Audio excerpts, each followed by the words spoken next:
रात के करीबन 12 बजे के आसपास मुंबई के वर्सोवा बीच से शेट्टी साइकिल चलाते हुए अपने घर लौट रहा था। उसकी साइकिल पर एक गुलाब का फूल लगा था।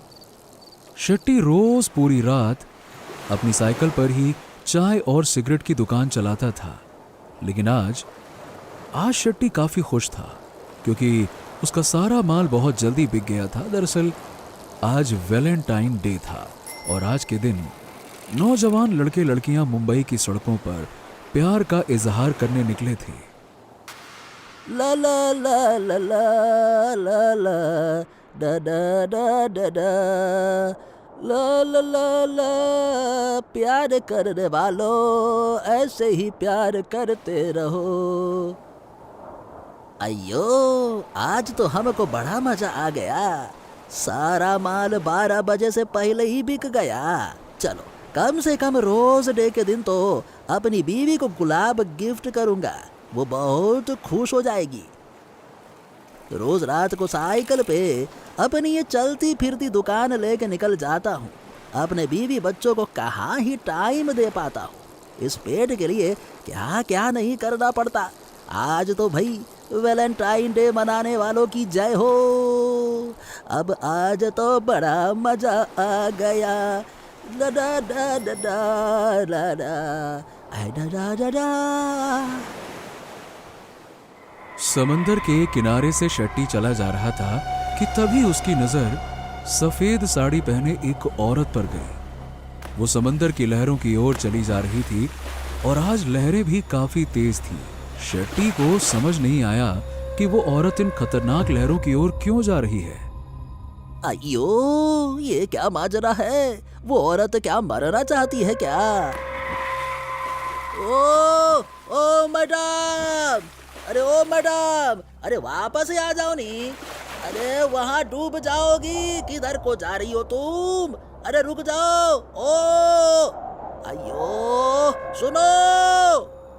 उस औरत ने शेट्टी की ओर जरा भी ध्यान नहीं दिया।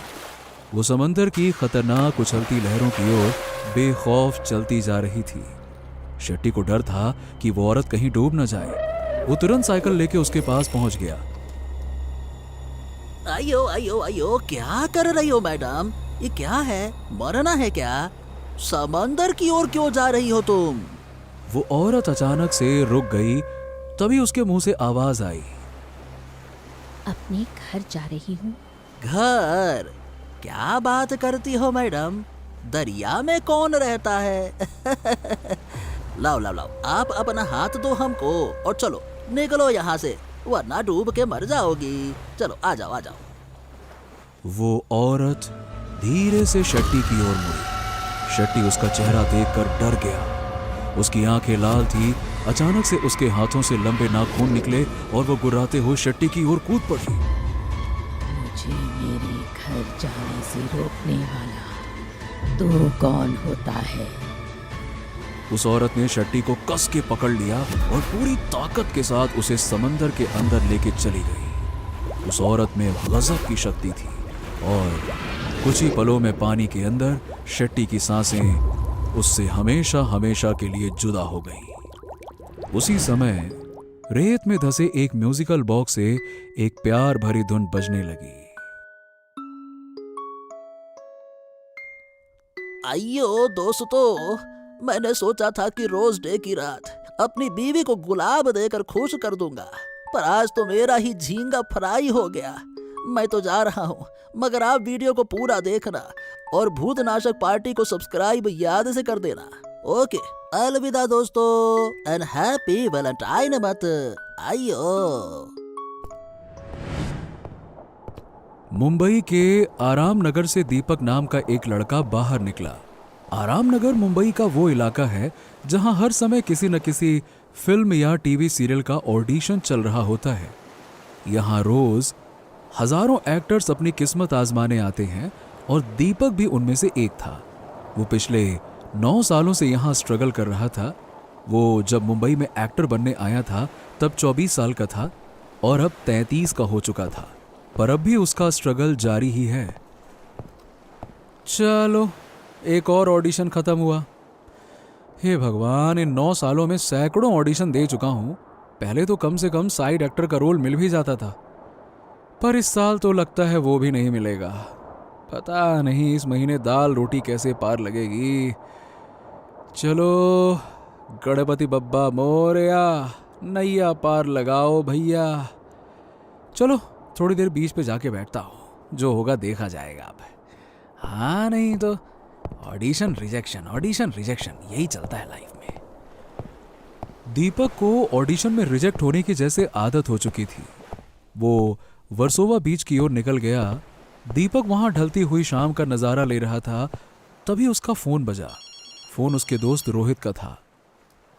अरे यार, अब ये रोहित क्यों फोन कर रहा है? अरे हेलो। हाँ रोहित, हाँ बोल भाई, क्या बात है, कैसा है तू? अरे यार मैं तो ठीक हूँ दीपक, लेकिन देखना यार, अब तुझे तो पता है वैलेंटाइन मंथ चल रहा है और मेरे पास पैसे नहीं है यार। यार दीपक, तूने 2 महीने पहले जो 1000 रुपये उधार लिए थे ना, यार भाई प्लीज़ वो लौटा देना यार। कल गर्लफ्रेंड को बाहर लेके जा रहा हूँ, बहुत खर्चा होगा भाई, मेरे पास भी पैसे नहीं है। भाई सुन ना, बड़ी मुश्किल से एक गर्लफ्रेंड बनी है, प्लीज़ दे दे यार, प्लीज़ प्लीज़, मना मत करना। पैसों की बात सुनते ही दीपक झुंझला गया। अरे भाई, इस महीने का मैं रेंट भी नहीं दे पाया हूँ यार, कहाँ से पैसे दूँ? बिल्कुल पैसे नहीं है मेरे पास। एक तो काम नहीं मिल रहा, साइड रोल नहीं मिल रहा, ऑडिशन क्रैक नहीं हो रहा, तुझे पैसे चाहिए। भाई देख, थोड़ा सा टाइम मुझे दे, मैं अगले महीने आते ही तेरे पैसे लौटा दूंगा, बस बात खत्म। ये कहकर दीपक ने फोन काट दिया। अरे साला, जिसको देखो उसको ही पैसे चाहिए। वैलेंटाइन मंथ है, मुश्किल से गर्लफ्रेंड बनी है।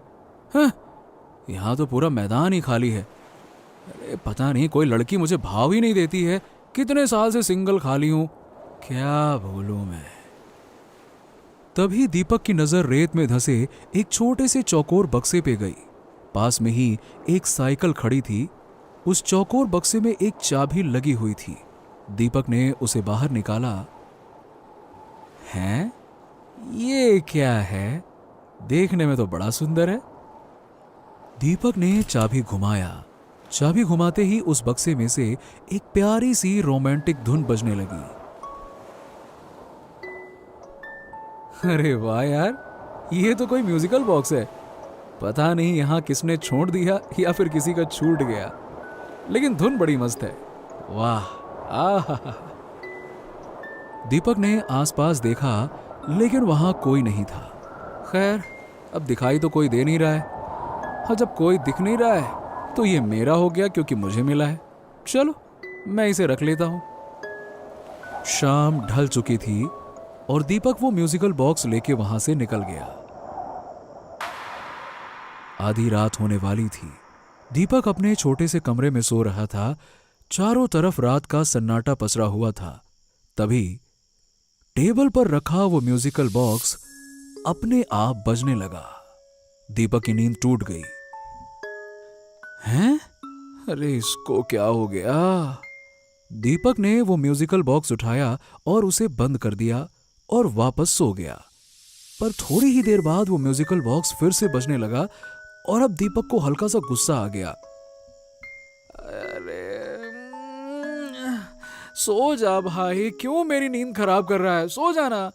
टनन टनन टनन टनन टनन, दिमाग खराब कर दिया। और वो म्यूजिकल बॉक्स अपने आप बंद हो गया। थैंक यू, अब सो जा तू भी। पर वो म्यूजिकल बॉक्स भला कहां मानने वाला था। वो फिर से बजने लगा।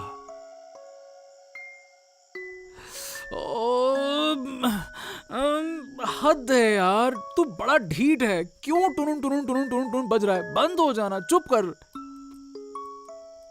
इस बार दीपक गुस्से में उठा और उस म्यूजिकल बॉक्स की चाबी जोर से ऐंठ दी। म्यूजिक बजना फिर से बंद हो गया। अब दीपक ने घड़ी की ओर नजर दौड़ाई। रात के 12 बज गए थे।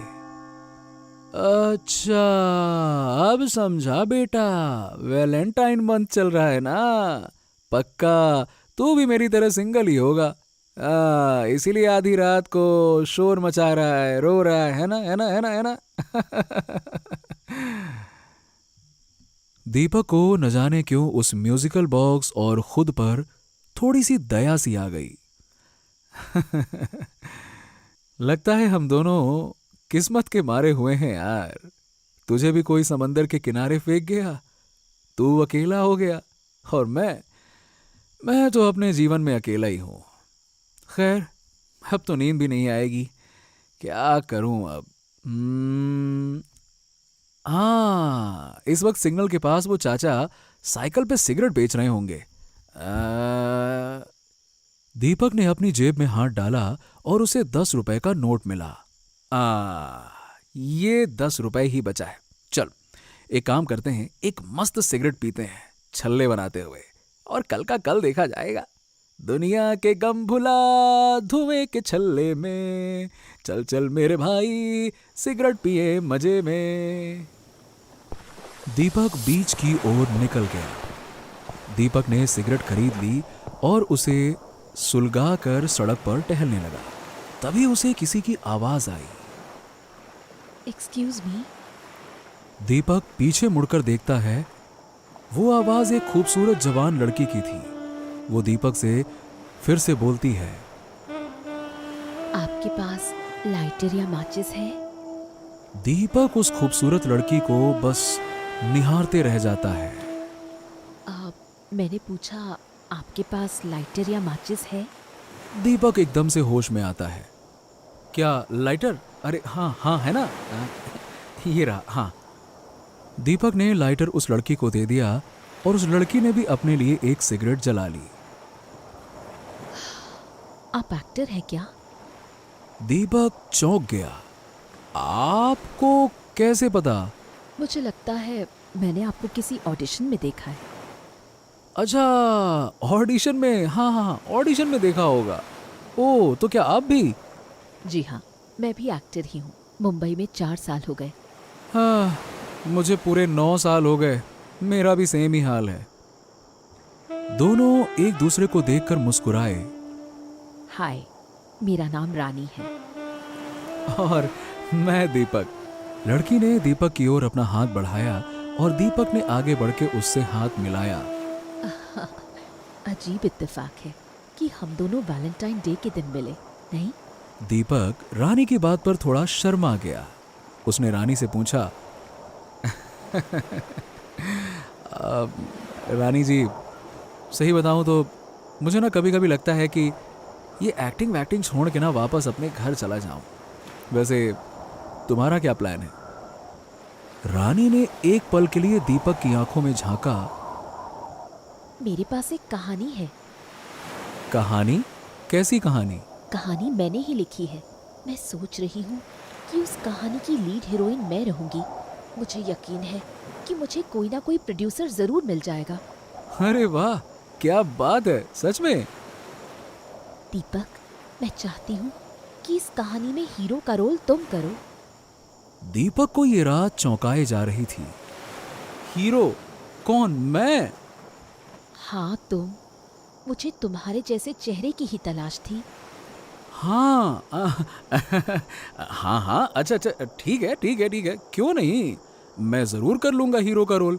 बाय द वे, मैं यहाँ हीरो ही तो बनने आया हूँ, और अगर अपॉर्चुनिटी सामने से चल के आए तो क्यों मना करूँगा। अच्छा ये बताओ रानी, तुम्हारी कहानी क्या है? क्या है ना कि मैं किसी छोटी मोटी पिक्चर में काम नहीं करता, बड़ी पिक्चर में काम करता हूँ। अपन हीरो बनेगा तो पहले कहानी सुनेगा, फिर उसमें हीरो बनेगा। क्या कहानी? तो क्या इस तरह से सड़क में सुनाऊं?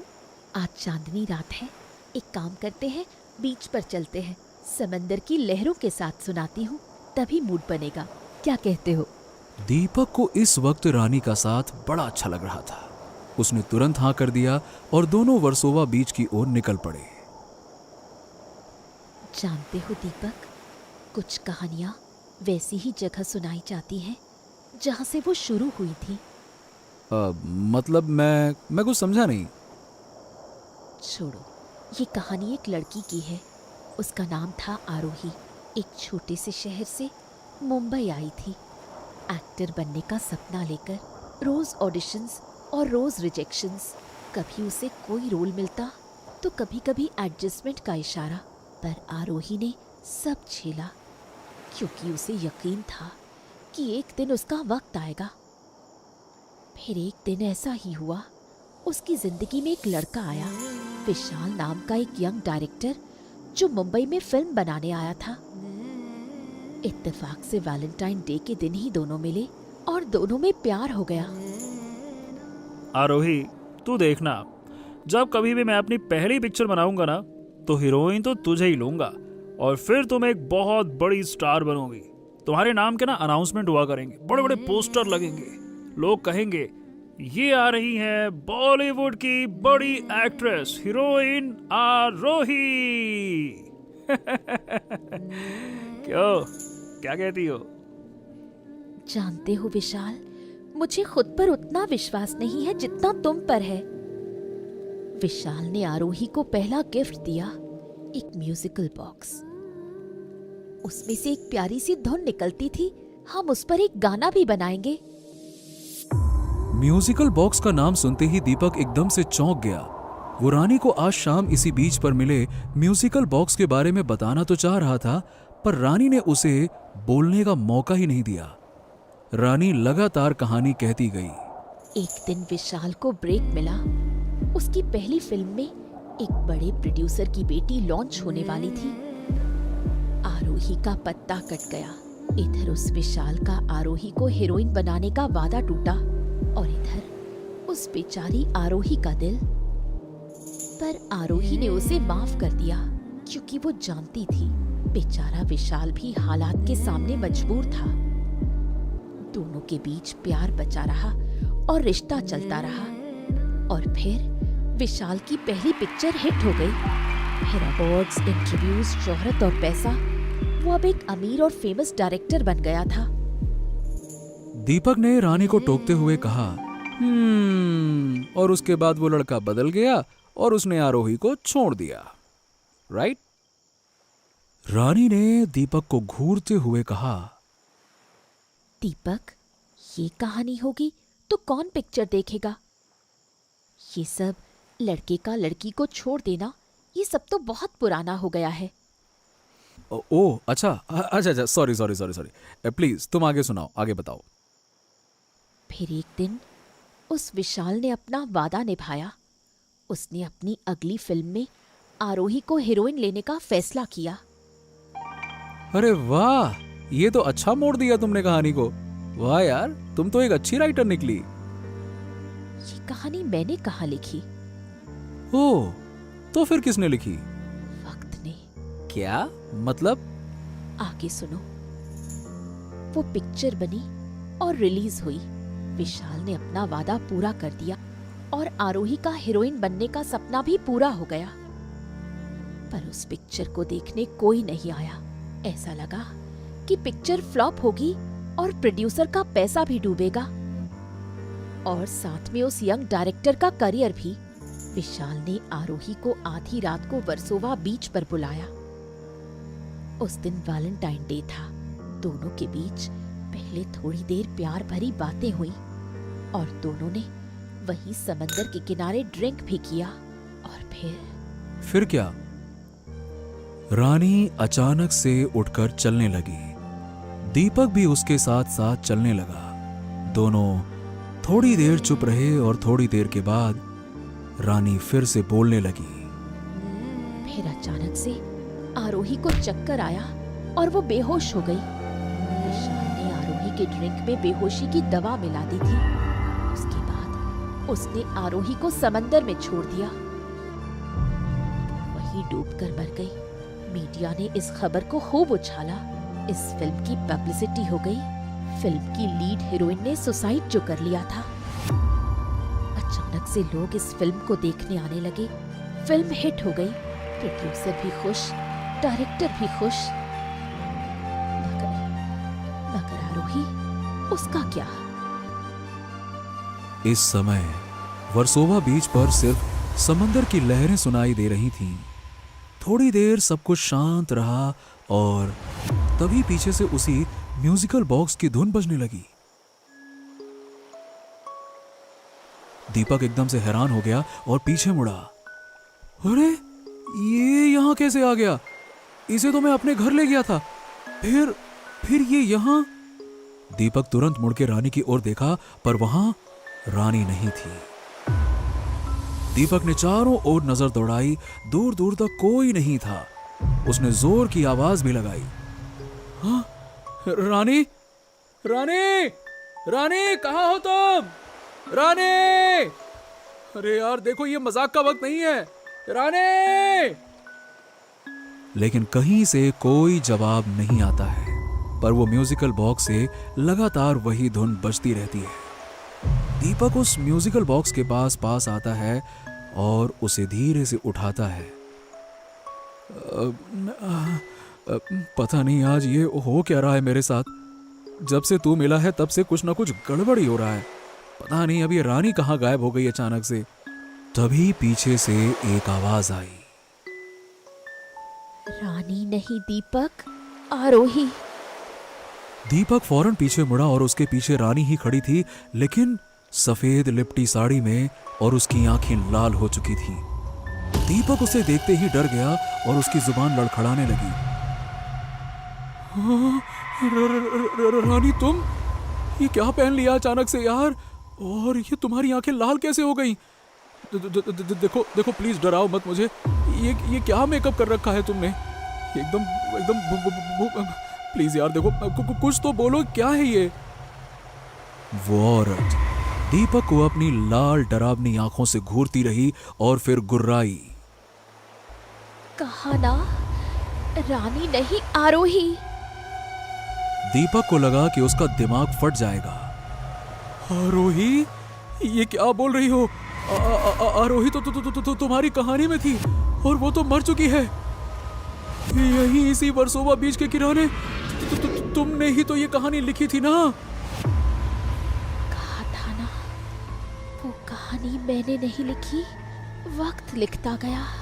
उस कहानी में लिखी एक एक बात सच थी। मैं ही आरोही हूँ। दीपक को जैसे सांप सूंघ गया हो। वो समझ गया कि इतनी देर तक वो जिसके साथ चल रहा था, जिसके मुंह से कहानी सुन रहा था, जिसके पास बैठा था, वो जीती जागती लड़की नहीं बल्कि एक भटकती प्रेत आत्मा थी। दीपक तुरंत वहां से भागने के लिए दौड़ा। दीपक जितनी तेजी से भागा, उससे कहीं तेजी से आरोही की आत्मा उड़ते हुए एक पल में उसके सामने आकर खड़ी हो गई। दीपक समझ गया कि वो इतनी आसानी से भाग नहीं पाएगा। वो गिड़गिड़ाते हुए आरोही से पूछा, देखो देखो रानी, मेरा मतलब आरोही, आखिर तुम मुझसे क्या चाहती हो? मेरा क्यों पीछा कर रही हो? मैंने तुम्हारा क्या बिगाड़ा है? मुझे क्यों क्यों क्यों क्यों? आरोही उसकी ओर देखकर मुस्कुराई और बोली, जानते हो दीपक, जब से उस लड़के ने मुझे उस समंदर में डुबो के मारा है ना, तब से मेरी आत्मा इस समंदर के अंदर रहती है। लेकिन हर वैलेंटाइन डे को इस समंदर को जैसे भूख सी लगती है, और उस दिन सूरज ढलने के बाद मेरी आत्मा इस समंदर से बाहर निकलती है और उसकी भूख मिटाती है। आज समंदर की भूख तुम मिटाओगे। ये कहते ही आरोही दीपक का हाथ पकड़कर उसे घसीटते हुए समंदर की ओर पहुंचती है और अपनी बाहों में जकड़कर समंदर के अंदर घुस जाती है। दीपक उस आत्मा के सामने बेबस था। वो समंदर की गहराइयों में उतर जाता है और धीरे धीरे आरोही की आत्मा की बाहों में दीपक दम तोड़ देता है। आज वैलेंटाइन डे की रात को समंदर ने अपनी भूख मिटा ली। दीपक के मरते ही रेत में धंसे उस म्यूजिकल बॉक्स से फिर से वही धुन बजने लगती है, पर इस बार वो धुन प्यार भरी नहीं बल्कि मौत से भरी हुई थी। कैसी लगी आपको ये खौफनाक और रोमांचक कहानी? नीचे कमेंट करके जरूर बताइए। और अगर आपको ये कहानी पसंद आई तो लाइक, शेयर और भूतनाशक पार्टी को सब्सक्राइब करना ना भूलें। हर शुक्रवार हम लाएंगे एक नई हॉरर स्टोरी, तो तुरंत बेल आइकन को दबा दें ताकि ऐसी ही हैरत अंगेज कहानी आपसे कभी छूट ना जाए, क्योंकि डरोगे तभी तो आगे बढ़ोगे।